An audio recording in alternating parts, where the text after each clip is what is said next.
নমস্কাৰ, মই বিকাশ ৰাজখোৱাই ক'লোঁ। আজি এই HCL প্ৰডাক্টটো দিয়া হৈছিলে। HCL প্ৰডাক্টটো দিয়াৰ কাৰণটো হ'ল কি, তেওঁ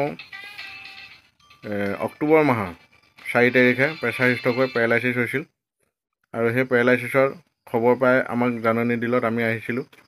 আহি তেওঁৰ লগত কথা বতৰা পতা হ'লে, গৃহস্থৰ লগতো কথা বতৰা পতা হ'ল। পতাৰ পিছত তেওঁলোকক আমি এই প্ৰডাক্টটো দিয়া হৈছিলে, HCL প্ৰডাক্টটো। আৰু HCL প্ৰডাক্টটো খোৱাৰ পিছত আমি নিজ চকুৰেতো তেওঁক যথেষ্টখিনি আৰোগ্য দেখিছোঁ। কাৰণ নৱেম্বৰ আমি 29 তাৰিখে দিয়া হৈছিলে প্ৰডাক্টটো। 30 তাৰিখৰ পৰা তেওঁলোকে গ্ৰহণ কৰিছিলে আৰু তেওঁলোকে 30, 31, 1 তাৰিখলৈকে খাই 2 তাৰিখৰ পৰা তেওঁলোকে আমি জনামতে 2 তাৰিখৰ পৰা তেওঁ নিজেই খোজকাঢ়িছিল।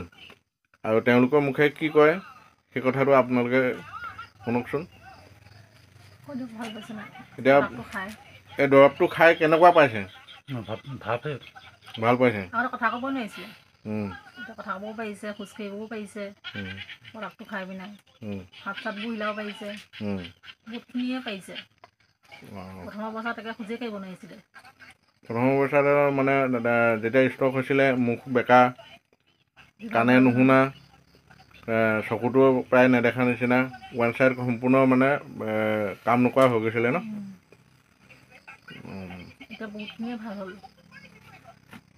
আৰু আপোনালোকে এই ঔষধটো মানে একচুৱেলি এণ্টি অক্সিডেণ্টৰ জুচটো খাই আপোনালোকে যি উপকাৰ পাইছে, আপুনি এতিয়া নিজৰ স্বামীৰ লগতে এতিয়া আপুনি যিখিনি ধৰি লওক প্ৰমাণ পাইছে, তো আনলৈ কি ক'ব? আনও হওক, এইটো প্ৰডাক্ট বহুত ভাল। মুঠতে মই যিমানখিনি মোৰ অভিজ্ঞতাৰ ফালৰ পৰা কৈছোঁ, মানুহটো বহুত ভাল পাইছে। আনেও যেন ভাল হ'ব এইটো খালে। আমাৰ কৰ্তব্য আনক উদ্ধাৰ কৰা। উদ্ধাৰ কৰা।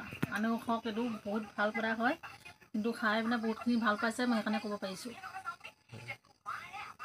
ঠিক আছে, ধন্যবাদ।